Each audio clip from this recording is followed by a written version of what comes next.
지난 7월 2일 경기도 화성 일대 연쇄 살인 사건에 대한 경찰의 재수사가 마무리됐죠. 수감 중인 이춘재의 DNA가 검출되었다는 사실을 통보받았습니다. 33년간의 끈질긴 추적 끝에 드디어 밝혀진 진실. 범인 이춘재가 벌였던 범죄 행각들 모두 세상에 알려질 수 있었는데요. 이를 가능케 한 건 바로 과학수사 덕분이었습니다. DNA 감식 기술이 일단 발전했다는 거고요. 그리고 그거를 분석할 수 있도록 사실 증거물이 35년 동안 어떤 보관이 잘 돼 있었다는 그 측면이 일단 증거의 증명력이 확보가 되는 이 과학수사가 정말 중요합니다.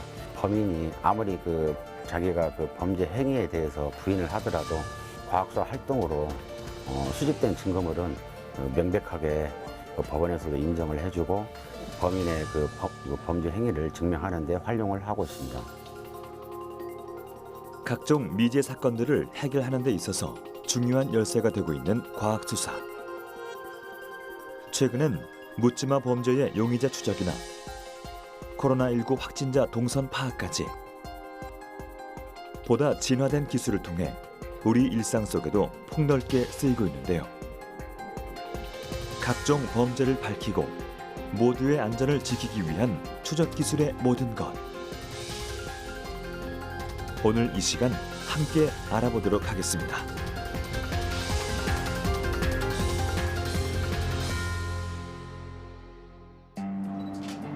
인간은 거짓말을 하지만 증거는 거짓말을 하지 않는다. 범죄 사건을 해결하기 위해서는 무엇보다 철저한 증거 수집, 그리고 그것을 정확히 분석해내는 능력이 중요하다는 것을 강조한 건데요. 이런 과학수사는 그 기법이 점차 다양해지고 있습니다. 지금 현재 또 많이 쓰고 있는 지문 분석, 그리고 과학수사의 또 혁명이라고 얘기하는 DNA 감식, 섬유라든가 페인트, 유리 같은 또 화학적인 또 미세 증거물, 그 다음에 독극물도 분석도 하고요. 또 최근에는 다양한 디지털 기기들의 이제 분석을 하고 있는 디지털 포렌식, 그리고 또 그 범죄 심리 같은 또 심리학 분야도 있고요.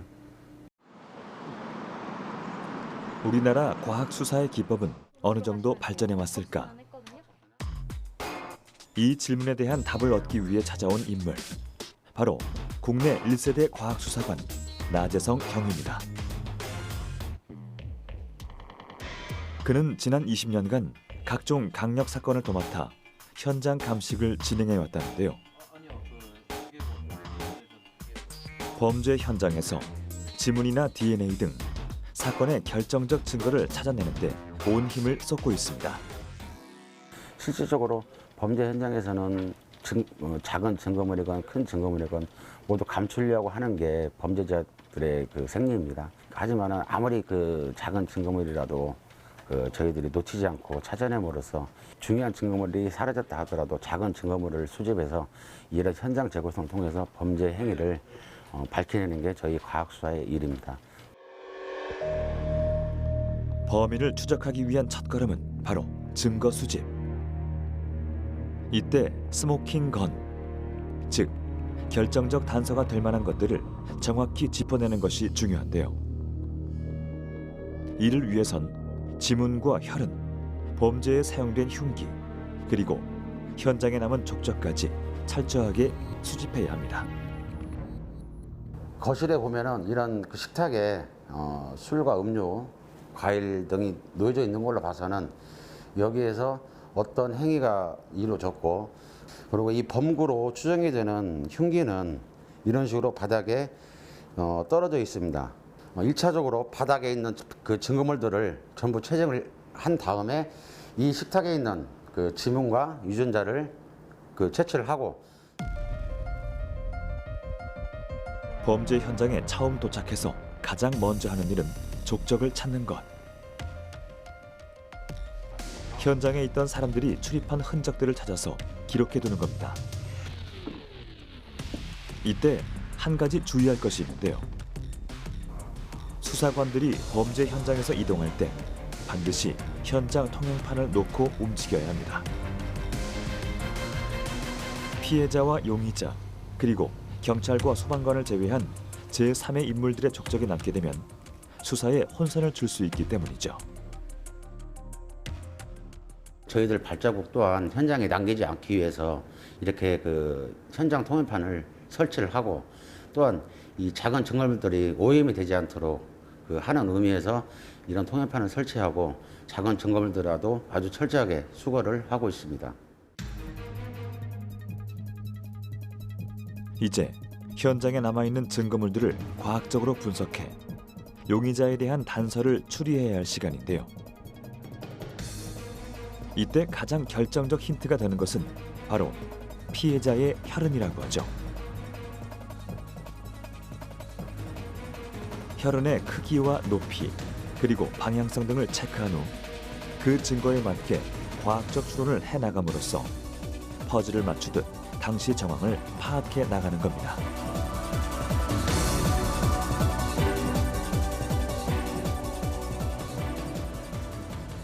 그 혈흔의 크기, 모양에 따라 가지고 어디에서 어느 지점에서 가해자가 피해자를 공격했는지 그 공격할 때 그 선형에 비슷한 혈흔, 휴대로 이탈 혈흔이 그 관찰이 되는데 그러한 것들을 통해서 가해자는 어떤 식으로 그 공격이 이루어졌고 어떤 흉기를 사용했는지에 따라 가지고 혈흔 형태 분석을 통해서 현장 재구성하는 데 이용을 하고 있습니다. 혈흔의 모양은 중력에 의해 떨어진 혈액, 힘에 의해 흩어진 혈액, 분출된 혈액, 흐르거나 고인 혈액 등 매우 다양한 형태로 존재하는데요. 혈흔의 크기에 따라 어느 정도의 높이에서 떨어졌는지 알 수 있을 뿐 아니라 혈흔의 모양과 길이만 보고도 피해자가 어느 지점에서 얼마만큼의 충격을 받아 상해를 입었는지 추정할 수 있습니다. 또한 혈흔이 일정한 방향성을 가질 경우 그 사람이 어느 쪽으로 이동했는지 판단할 수 있습니다. 또 하나의 중요한 단서가 되는 것은 바로 지문인데요. 혈흔과 달리 눈에 잘 보이지 않는 지문은 어떤 과정을 통해 수집하는 걸까요? 먼저 현장의 물품 중 범인이 접촉했을 것으로 추정되는 것부터 지문 감식을 시작하는데요. 이때 필요한 것은 바로 잉크 역할을 해줄 분말가루입니다. 범인의 손이 닿은 물체에는 아주 소량이라도 땀 성분이 남아있기 마련. 그 위에 색깔이 있는 분말가루를 묻혀 지문의 모양을 찍어내는 것이죠.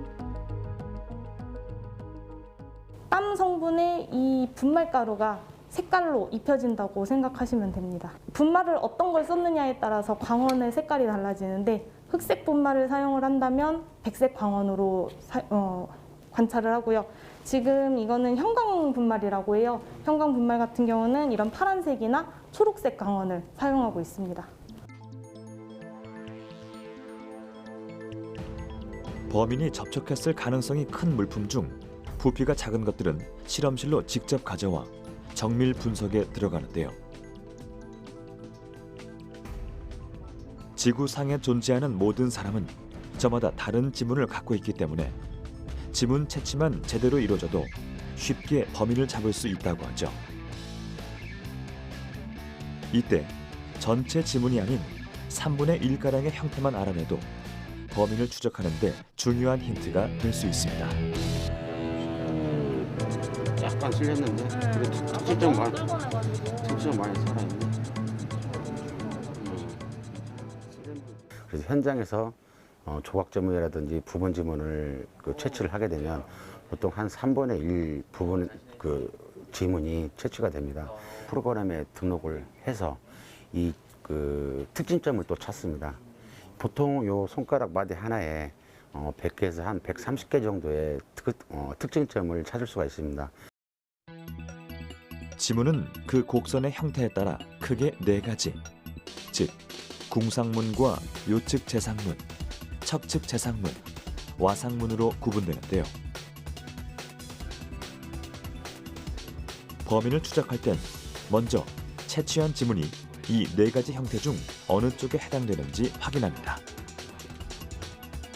그 다음 해당 지문의 특징점을 찾아서 컴퓨터 프로그램에 등록하면 그와 가장 비슷한 지문을 가진 사람 20명이 자동으로 검색되기 때문에 전 국민을 대상으로 용의자를 쉽게 추려낼 수 있는 것이죠.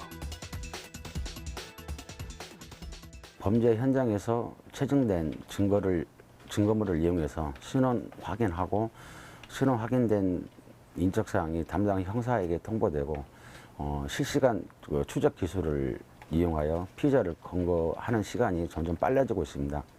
이런 범죄자들도 점점 이 과학수사 발전하고 수사 기법이 날로 발전함으로써 범죄자의 설정이 앞으로는 없어질 것 같습니다.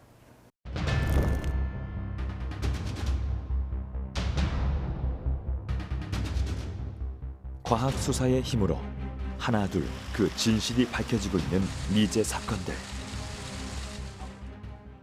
세 건의 현장 증거물에서 검출된 DNA와 일치하는 대상자가 있다는 통보를 받고 수사 중에 있습니다. 특히 영원한 미제 사건으로 남을 것 같았던 이춘재 연쇄살인 사건은 DNA 감식 기술의 발전으로 진짜 범인을 검거할 수 있었는데요. 33년 전 사건 당시 현장에서 발견한 증거물들이 잘 보존돼 왔고 법적으로 정부에서 범죄자들의 DNA 데이터를 관리할 수 있게 되면서 이와 같은 결실을 거둘 수 있게 됐습니다.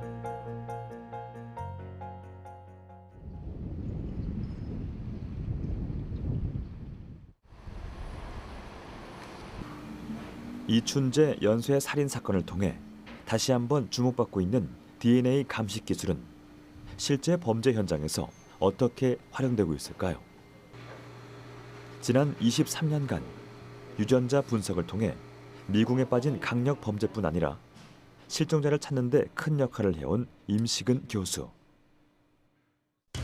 그가 해결한 대표적인 사건이 바로 강호순 연쇄살인 사건인데요. 2006년부터 2008년까지 경기도 서남부 일대에서 여성 7명을 납치 후 살해한 범인 강호순. 그는 범죄 현장에 자신의 DNA가 남지 않도록 자신의 차량을 불태우는 등 치밀한 범죄 행각을 벌였지만 결국 과학 수사의 망을 빠져나가지 못했습니다. 이제 강호순이 어떤 사건의 이제 범인으로 검거가 된 후에 그때 당시에 이제 또 그 경기 서남부 지역에 또 많은 부녀자들이 실종이 된 사건이 있었고 그거하고 연관성을 좀 찾아보려고 그 강호순의 이제 주거지에서 다량의 증거물들을 이제 국과수로 보내게 됐고요. 거기에서 이제 혈흔 검사를 했습니다. 그래서 그 찾아진 증거물 그 혈흔 중에 그 전에 실종됐던 다른 여자분의 DNA가 검출이 되면서 연쇄살인 사건의 이제 시작이 밝혀지게 된 그 시작이 되는 단초를 제공을 했습니다.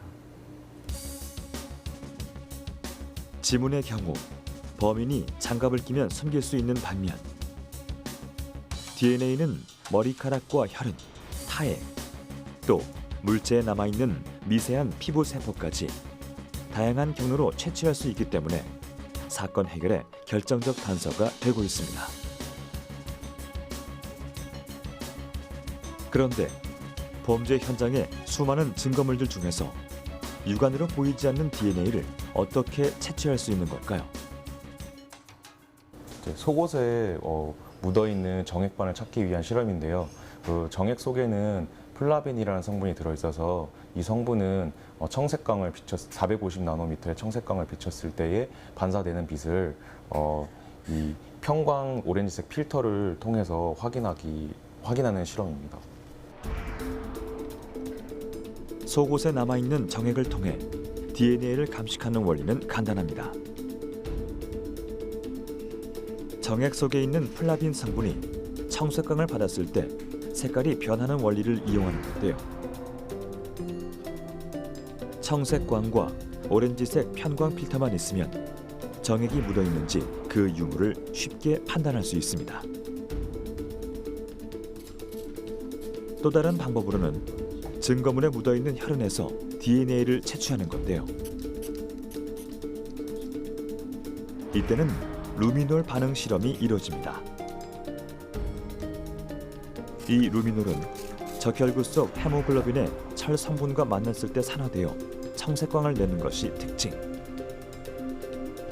화면에 보이는 것처럼 세포 단위의 미세한 혈흔까지 쉽게 발견할 수 있어 그 속의 DNA를 채취할 수 있습니다. 혈액 속에는 적혈구가 있고요. 적혈구에는 헤모글로빈이라는 성분이 있는데 그 헤모글로빈에는 철 성분과 그다음에 그 루미놀 용액에 있는 과산화수가 반응하게 되면 산소가 발생하게 되고요. 그다음에 그 산소가 루미놀과 반응해서 산화 루미놀이 되면 그 산화 루미놀은 이제 들뜬 에너지 상태가 되고 그 에너지 상태가 가라앉으면서 발광하게 되는 원리입니다. 그런데 현장에서 발견한 DNA의 양이 너무 적을 경우 이를 감식해내기가 쉽지 않은데요. 이럴 땐 PCR, 즉 중합 효소 연쇄 반응을 거칩니다. PCR 검사는 특정 영역의 DNA를 수시간에 20만에서 50만 배로 증폭해 유전자 감식이 가능하도록 그 양을 충분히 늘려주는 것이죠. 저희가 기준점이 되는 사람 DNA를 넣어주어서 사람 DNA는 이렇게 증폭이 된다라는 것을 예시로 보여주게 되고요. 저희 샘플을 확인을 할 때는 이제 사람이라면 여기 시그널이 하나가 뜨게 되고 사람이 아니라면 시그널이 아무것도 뜨지 않게 됩니다. 또한 남자라면 사람인 DNA와 함께 Y 염색체에 해당하는 DNA 시그널이 뜨게 됩니다.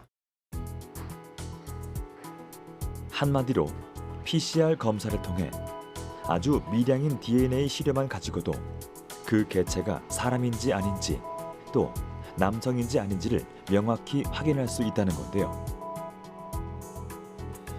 이처럼 DNA 감식 기술은 점점 민감도가 높아지고 있을 뿐 아니라 분석 시간 역시 짧아지고 있습니다. 얼마나 적은 시료에서도 DNA 감식을 할 수 있는지 그건 굉장히 이제 계속 민감도가 높아져 왔고요.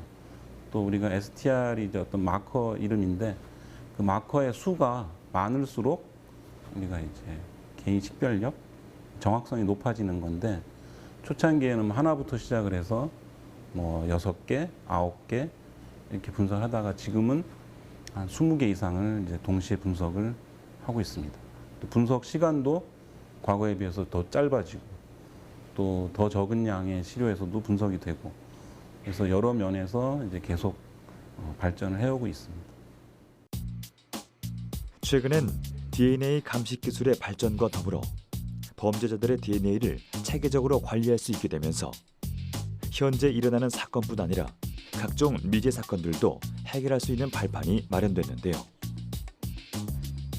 앞으로는 목격자 진술이 아닌 DNA를 통해 범인의 몽타주를 그리는 기술 등 유전자 감식만으로도 특정 용의자를 추적할 수 있는 길이 열릴 것으로 기대되고 있습니다. 이처럼 다양한 과학 수사의 기법들은 범죄 현장 속 증거물들을 바탕으로 범인을 추적해내는 데 널리 쓰여왔는데요. 최근엔 그 범위가 더욱 넓어지고 있습니다. 우리들 일상 속에서 건강이나 안전에 위협이 되는 모든 요소들을 예방하고 차단하는 추적의 기술로 진화하고 있는 것이죠.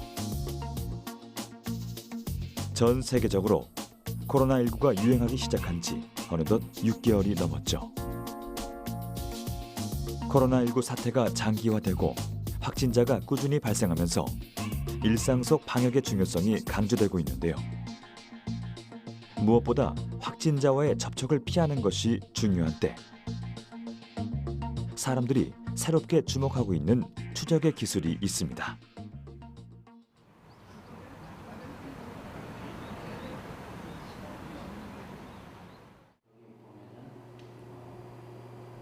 한국과학기술원의 한동수 교수팀은 지난 10년간 위치 인식 시스템을 연구해 왔는데요. 최근 이 기술을 접목해 코로나19 감염병 확산 방지 시스템을 개발하는 데 성공했습니다. 바로 스마트폰 블랙박스를 기반으로 코로나19의 확진자와 격리자를 보다 효율적으로 관리할 수 있게 도와주는 앱 기술이죠. 저희가 스마트폰이 이동하는 것에 대한 기록을 가지고 있다가 확진자가 되면 사고가 난 걸로 보는 겁니다. 그래서 어떤 이동 경로가 있었는지, 누구가 접촉하고 있는지를 이제 질병관리본부에서 그걸 빨리 파악을 해서 또 접촉한 사람들과 또 검사를 하는 그런 것이어서 스마트폰 블랙박스라는 개념을 도입한 겁니다. 감염병 확산 방지를 위한 앱은 어떻게 구동되는 걸까요? 그 원리는 간단합니다. 스마트폰 속에 내장되어 있는 GPS와 와이파이를 통해 사용자가 지난 2주간 어떤 장소를 돌아다녔는지 정보를 수집하는 건데요. 만약 사용자 주변에서 확진자가 발생한 경우 빨간색으로 확진자의 동선이 표시되면서 사용자와 어느 정도 중첩되는지 바이러스에 대한 노출 정도를 점수로 확인할 수 있습니다. GPS는 평균 오차가 약 10여 미터 되는데요. 문제는 실내로 들어오면 GPS 신호를 저희가 잡을 수가 없습니다. 그래서 근데 감염병은 실외보다는 실내에서 더 노출이 되고 감염되는 경우가 많습니다. 근데 이번 저희가 개발한 시스템은 GPS뿐만이 아니라 와이파이, 블루투스, 그리고 기압계, 관성 센서 신호 등을 모두 복합적으로 사용을 해서 실내에서도 층 구분이 정확히 되고 그리고 3 내지 6m 정도의 정확도여서 얼마나 확진자와 근접해서 어느 정도 머물렀는지를 저희가 확인할 수 있습니다. 기존에 사용해온 위치 파악 시스템은 오직 GPS 신호로 정보를 수집했기 때문에 실내에선 정확한 위치 파악이 어려웠는데요. 이번에 개발된 시스템은 스마트폰에 내장되어 있는 와이파이뿐 아니라 블루투스와 기압계, 관성 센서 신호 등을 복합적으로 취득해 1분 단위로 사용자의 동선 정보를 파악할 수 있습니다. 이로써 사용자가 어느 건물, 몇 층, 어디에 위치해 있는지까지 정확히 알 수 있는 것이죠. 실제로 이 시스템을 구동할 경우 사용자의 위치를 얼마나 정확하게 파악할 수 있는지 제작진이 직접 테스트를 해봤는데요. 실외뿐 아니라 건물 내 동선이 어떻게 변하는지 정확히 파악할 수 있었습니다.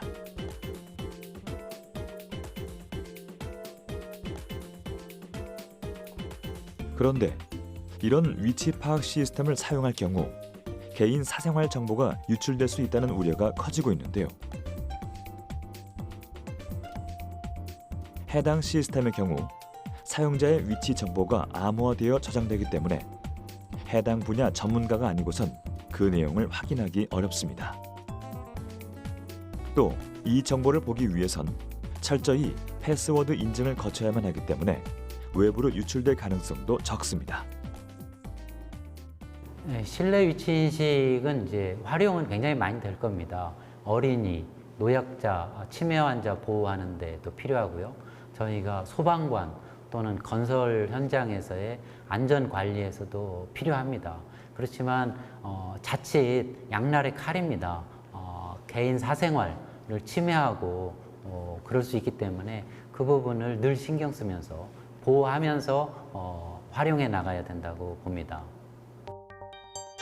정확한 위치를 파악하고 범죄를 밝혀내는 기술. 우리에게 추적의 기술이 필요한 이유는 실제 발생한 사건만 봐도 알 수 있습니다.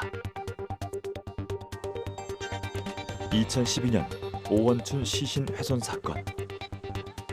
피해자가 납치된 후 경찰에 신고했지만 그녀의 정확한 위치를 알 수 없어 구조가 어려웠고 결국 피해자가 살해되고만 끔찍한 사건이었죠. 2016년 강남역 묻지마 살인 사건은 CCTV의 사각지대에서 벌어진 범죄 행각이었는데요. 범죄를 미리 예방하고 사건이 발생했을 때 발빠르게 대응하는 것. 추적의 기술이 왜 우리에게 중요한지 다시금 깨닫게 해준 사건들이었습니다.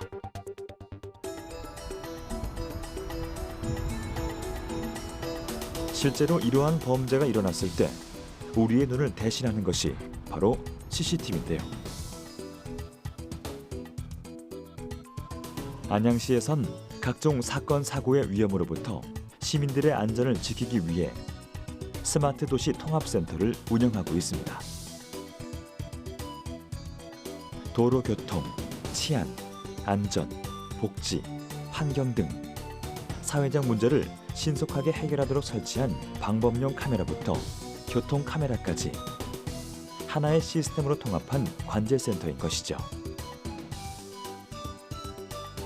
최근 이곳에선 범죄 현장이나 사건을 보다 정확히 추적하기 위해 지능형 방범 기술을 도입했는데요. 불철주야 거리 곳곳을 지키는 6,000대의 눈길에 지능화 시스템을 더해 시민의 안전 관리를 극대화한 겁니다. 기존의 CCTV 수가 기하급수적으로 늘어나고 있습니다. 200대가 아니라 안양시만 해도 한 6,000대에 이르고 있는데요. 거기에 맞춰서 사람들이 눈으로 일일이 모든 상황을 24시간 확인한다는 건 이제 불가능한 시대가 됐죠. 그래서 이제 인공지능 분석 등을 통해서 어떤 현장에서 어떤 일이 실제로 범죄와 유사한 사항들이 어디서 일어나고 있는지를 1차적으로 분석을 해주고 궁극적으로는 경찰을 정확한 장소에 오류 없이 신속하게 출동을 시켜서 시민들을 보호하는 지능화된 추적 시스템에 의해서 센터의 운영 효과를 극대화시켜 나가고 있습니다. CCTV가 지능화된 만큼 그 역할도 점점 커지고 있습니다. 이전까진 범죄 신고가 들어와야만 근처에 있던 CCTV 카메라를 직접 눈으로 확인한 후 용의자를 수색해 사건을 해결하는 방식이었는데요. 방범 카메라의 숫자가 점점 늘고 있는 지금 관제자가 수많은 CCTV 영상을 일일이 확인하기란 좀처럼 쉽지 않은 일입니다. 이러한 문제를 보완하기 위해 지능형 방범 시스템이 도입된 건데요. 관제자가 신고를 받은 용의자 또는 상황에 대한 정보를 실시간으로 입력하면 인공지능이 1차 분석을 통해 유사 범죄 상황이나 용의자를 찾아내죠. 이를 통해 범인을 보다 빠르고 정확하게 추적할 수 있는데요. 단순히 방범 카메라인 CCTV가 어떻게 이런 판단이 가능한 걸까요? 최초의 그 객체는 사람을 먼저 찾고요.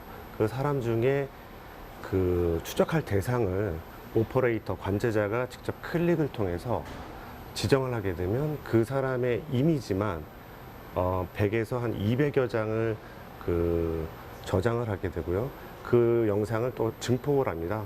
옆으로 돌리거나 상하를 뒤집거나 이런 식으로 증폭을 한 후에 그 이미지들을 학습을 하고요.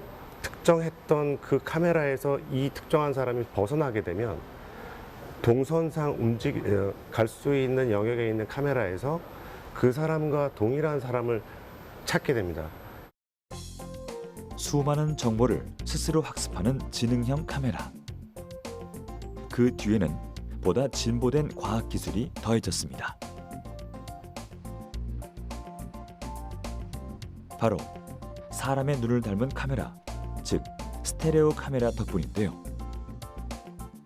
기존의 방범 카메라는 하나의 렌즈로 객체를 인식하고 사람이 직접 방향을 바꾸거나 확대 축소하는 팬 틸트 줌 카메라를 활용했습니다. 이것을 스테레오 카메라로 대체한 건데요. 스테레오 기능은 사람의 눈처럼 두 개의 렌즈가 사물과 사물의 거리 정보를 취득해 3차원 입체 영상을 구현합니다. 이러한 정보를 바탕으로 지능형 시스템이 지정 타겟을 자동으로 쫓는 방식이죠. 관제자가 수동으로 작업하는 일들을 CCTV 스스로 선별적으로 모니터링할 수 있어 보다 검거율을 높일 수 있는 겁니다. 기존의 그 이면도로에서 스테레오 카메라가 감시하고 있는 지역에 모든 사람과 이동객체, 자동차의 모든 정보들을 저희가 사람 같은 경우에는 전체 샷, 상반신 샷, 얼굴 샷, 그리고 자동차 같은 경우에 이동 차량 그리고 불법 주정차 차량을 실시간적으로 감지하여 데이터베이스화하고 있습니다. 그리고 그걸 이용해서 GIS 정보 시스템과 연동하여 모니터링 요원들이 좀 더 직관적이고 선별적으로 모니터링할 수 있도록 지원해주는 시스템을 저희 안양시청에서 지금 운영하고 있습니다. 특정 객체를 정확하게 추려내는 지능형 방범 시스템. 특히 사건 발생 직후 범죄자의 도주로를 실시간으로 추적하거나 용의자 검거를 위해 범인의 활동 지역까지 빠르고 정확하게 찾아낼 수 있는 것이죠. 치안 문제라는 거는 안양에서 발생을 해도요, 다른 인근 지자체에서 검거되는 경우도 있고요. 반대로 다른 지자체에서 발생했지만 우리 안양시에서 검거되는 경우가 있습니다.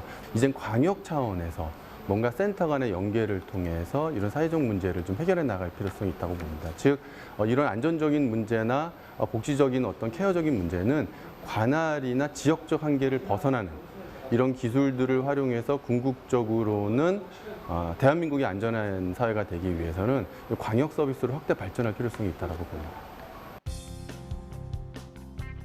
사회의 치안을 강화하고 시민 그리고 국민의 안전을 지키는 지능형 방범 기술.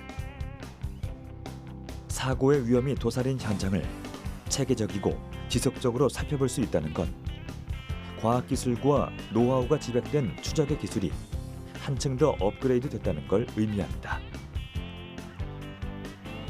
이러한 기술이 사회 전반에 걸쳐 연계된다면 누군가 위험에 닥쳤을 때 생명을 지켜줄 든든한 지원군이 될 수 있겠죠.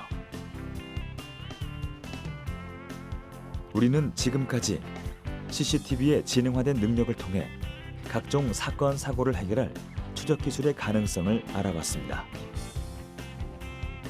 범죄 사건의 경위를 밝혀내고 특정 범인을 검거할 수 있게 돕는 안전장치로서 그 역할을 다하고 있는데요.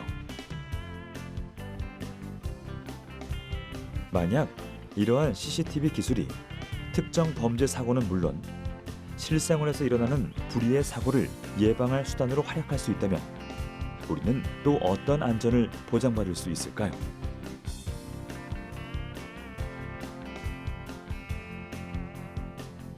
그 해답을 위해 찾아온 곳은 오산시의 스마트시티 관제센터. 이것 또한 지능형 CCTV를 통해 도시 곳곳을 관리하고 있는데요. 행여 시민들의 안전에 문제가 생기진 않을지, 또 도움이 필요한 것은 없는지, 익숙한 도시의 일거수일투족을 매일 확인하며 범죄로 의심될 만한 현장을 살피고 있습니다. 2017년부터 AI 카메라를 적용한, 즉 지능형 CCTV 카메라를 적용해서 시민들의 더 안정적인 관제 방법이 무엇인가를 고민했습니다. 그래서 어떻게 하면 효율적으로 더 빨리 신속하게 관찰할 수 있을까? 그 관점에서 지능형 카메라를 도입하게 됐으며, 이제는 지능형 CCTV를 통해서 경로 추적이라는 개념과 사전에 우리가 볼 수 있는 범인을 너무나도 보고 싶은 영상만 볼 수 있도록 그의 관제 방식이 바뀌었다는 게 큰 장점이고요. 주로 모니터링 요원을 통해 도시의 상황을 지켜보던 이전 관제 방식은 범죄 사건을 해결하는 데 한계가 따랐습니다. 범죄 현장을 단순한 사고로 오인하거나 수많은 영상을 자칫 하나라도 놓친다면 늑장 대응으로 이어질 수도 있죠. 인력과 시간을 필요 이상으로 들여야 할 만큼 효율이 떨어지는 건 당연한 일인데요. 상황이 이렇다 보니 사건을 해결하는 것은 물론 범죄를 사전에 예방하기란 결코 쉽지 않습니다. 하지만 지능형 CCTV의 경우 사람이나 차량을 스스로 인식해 상황을 알릴 뿐 아니라 현재 찾고자 하는 객체만을 쫓아 필요한 영상만을 선별해 주기 때문에 범죄 상황을 보다 빠르게 대처할 수 있는데요. 영상 범위 안에 들어온 객체를 분별하는 것부터 인상 차기, 차량 등 구체적인 정보를 정확하게 인식할 수 있죠. 이러한 정보를 판별하는 기술이 중요한 이유는 범죄 사건을 포함해 시민의 일상을 지킬 예방 수단이 될 수 있기 때문입니다. 요즘 사회적 약자인 치매, 실종, 그리고 거리에 배회하시는 분들이 바로 이벤트에 표출이 됩니다. 그때 우리가 관제위원이 집중적으로 그분들의 거동을 따라가면서 보면서 이분이 거동이 이상하다. 그것을 판단함과 동시에 바로 오산경찰서 경찰관한테 연락을 지어서 현장을 출동하면 전에는 24시간, 무려 36시간 이상 걸렸던 게 지금은 5시간 이상으로 단축됐다는 게 굉장히 큰 효율적이고요. 지능형 CCTV의 기본적인 예방책은 바로 시간 단축. 어떤 돌발 상황이 발생했을 때 문제를 찾아내고 대처하기까지 단시간 안에 해결할 수 있다는 점인데요. 문제가 큰 사건으로 번지기 전에 빠른 대응이 이루어지기 때문에 더 큰 위험을 방지할 수 있는 것이죠. 특히 오산시는 관제센터와 경찰의 연계 업무를 통해 다양한 사건을 신속히 처리하고 있는데요. 지능형 CCTV가 범죄 상황을 포착하면 실시간으로 경찰에게 정보를 전달합니다. 곧장 현장으로 출동할 수 있는 체계를 마련하면서 범죄율을 낮추고 치안 효과를 높인 셈인데요.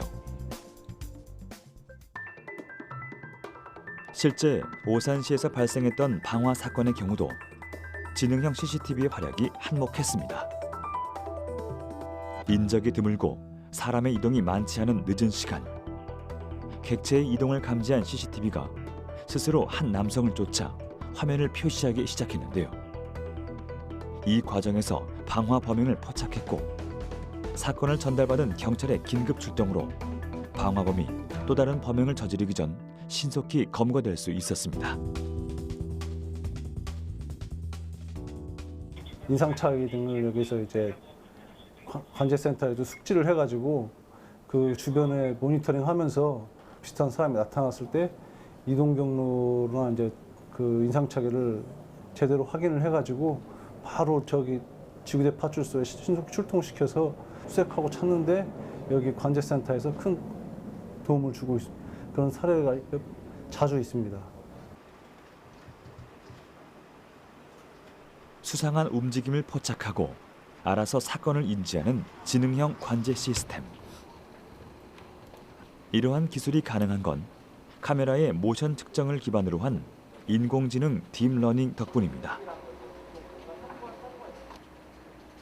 영상 속에서 움직이는 객체를 지정 후 모션과 인상착의, 상황 등 방대한 정보를 학습시켜 CCTV가 대상이 무엇인지를 분별하게 하는 것이죠. 딥러닝은 이제 차원이 좀 달라요. 그러니까 뭐냐면 이 어떤 알고리즘을 만드는 게 아니라 잘 이제 짜여진 어떤 네트워크나 그런 것들을 이제 라이브러리 형태의 그런 것들 도입을 해서 저희가 어떻게 학습시키냐가 굉장히 중요한 거예요. 아이들을 가리킬 때 이렇게 가리키면 이렇게 학습이 되고 저렇게 가면 저렇게 학습이 되잖아요. 그러니까 사람들도 많은 경험을 필요하듯이 그 당연한 상황을 그 오탐이 발생하지 않거나 정말 원하는 물체만 이렇게 학습시키기 위해서 저희도 이제 그 방대한 데이터를 이런 성향이 되도록 어떤 알고리즘 성향이 되도록 계속 학습을 시키는 거예요. 즉, 객체를 지정해 사람은 사람대로, 사물은 사물대로, 그리고 움직임은 움직임대로 각기 다른 대상의 특이 사항을 정보화해 특정 알고리즘이 형성되도록 만드는 겁니다. 사람이 움직이는지, 사물이 움직이는지, 범죄자의 행동인지 피해자의 행동인지 CCTV 스스로 문제 상황이 일어났음을 제시할 수 있게 된다는 의미죠. 이렇게 학습된 CCTV 카메라가 이동하는 객체를 실시간으로 추적하는 건데요. 그 정확도는 과연 얼마나 될까요? 실제 CCTV에 학습시킨 특정 인물의 움직임을 통해 신상 정보의 정확도를 확인해 봤는데요. 객체의 이동 경로를 따라 인물을 쫓는 카메라 화면, 동시에 성별과 나이 등의 신상 정보까지 유추해내는데요. 뿐만 아니라 실제 입고 있는 인상착의의 정보까지 구체적으로 구별해내죠. 여기서 중요한 건 이러한 정보에 특정 상황을 인지하는 기술이 더해졌다는 건데요. 범죄 예방의 가장 핵심적인 기술, 바로 이벤트 표시입니다. 여기서 말하는 이벤트란 단순히 얼굴이나 사물을 구분하는 것과는 달리 어떤 위급 상황을 감지하고 이를 우선적으로 표출하는 기술을 말하는데요. 쉽게 말해 어떤 인물의 특정 행동들을 통해 문제 상황이 일어났음을 알리는 거죠. 일정 구역을 배회하거나 누군가에게 폭력을 휘두르는 행동, 인적이 드문 장소에서 여럿이 모여있는 모습 등 사람들의 특정 행동을 문제 상황으로 인식하는 겁니다. 우선 필요하고 굉장히 중요한 이벤트부터 많이 만들어지거든요. 그러니까 뭐 침입 같은 경우는 당연히 시설물 보안에서 필요한 거고, 경계선 통과 같은 거, 그 라인을 긋고 그 침입하는 방향을 이렇게 한다든지, 뭐 화재 같은 거는 굉장히 중요한 거기 때문에 이런 이제 궁에서 화재 이벤트를 걸면 연기를 탐지해서 알람을 준다든지, 그 다음에 그 쓰러짐 이벤트 같은 경우는 그렇게 이제 어떤 사건 사고가 발생이 됐을 때 그런 걸 빨리 인지하기 위한 거고요. 저희가 정해진 규칙을 만들고 그 규칙에 부합되면 어떤 알람, 어떤 그런 정보 전송이 이루어지게 된다고 보시면 될 것 같습니다. 여러 상황에서 벌어질 이벤트를 데이터화해 CCTV에 학습시키면 범죄자나 수배자를 추적하는 데 활용할 수 있습니다. 그 중에서도 특히 범죄가 발생할 수 있는 상황을 사건이 일어나기 전 미리 인지하고 예방할 수도 있는데요. 과연 어떻게 가능할까요? 주택가 주차장에 세워둔 차량 이곳저곳 한 남자가 서성이는 모습이 보입니다. 차량 절도를 시도하는 수배범인데요.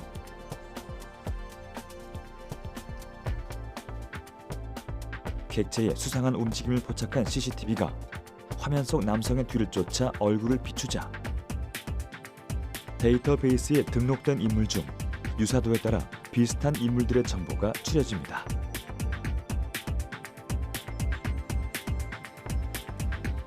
이벤트 상황이라고 판단한 지능형 CCTV는 문제 상황을 우선적으로 알리는데요.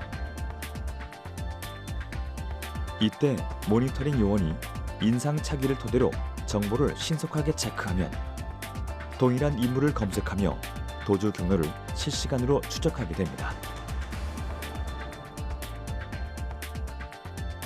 이러한 지능형 시스템을 통해 범인 검거는 물론 범죄 및 일반 사고 발생 전 상황을 사전에 예방할 수 있게 되는 것이죠. 또한 지능형 관제 시스템은 치안 외에도 생활안전 예방에도 각별한 주의를 기울이고 있는데요. 치매 환자나 독거노인, 어린이와 임산부 등 사고의 위험이 높은 사회적 약자들의 특정 행동 양식을 이벤트화한다면 미리 일어날 사고를 보다 효율적으로 예방할 것으로 기대하고 있죠. 여기에 일상생활 속 빈번히 일어나는 불법 주정 차량, 정지 차량, 체납 차량 등을 단속하고 이를 추적하는 데에도 효과적으로 활용될 수 있을 텐데요. 단순히 범죄 사건에만 국한된 것이 아닌 시민의 일상과 안전, 복지를 위한 예방의 기술. 추적의 기술은 어쩌면 무언가를 쫓기 위한 것이 아니라 사람을 살리기 위한 것 아닐까요? 앞으로 지능형 CCTV가 더 발전된 방향이 뭐냐면은 우리가 현재 제일 화두가 되고 있는 사회적 약자인 독거노인 이런 분들이 각종 사건 사고가 일어났을 때 지능형 CCTV 기술을 관제센터에서 확대 아니면 도입을 해서 시민의 안전과 어떤 사건 사고를 신속하게 해결할 수 있는 그런 방향으로 발전되었으면 하는 바람이 있습니다. 숙제로 남아있던 미제 사건을 해결하고 이유를 알 수 없는 묻지마 범죄의 용의자를 검거하며 일상 속에 불어닥칠 재난을 예방하는 기술이 되기까지 과학 수사는 우리가 반드시 알아야 하고 반드시 막아야 하는 사건 사고의 진실을 쫓으며 우리 모두의 안전을 책임지고 있습니다. 과학 수사와 그 중심에 선 추적의 기술. 앞으로 마주할 이 기술의 도약을 조금 더 기대해 봐도 좋을 것 같습니다.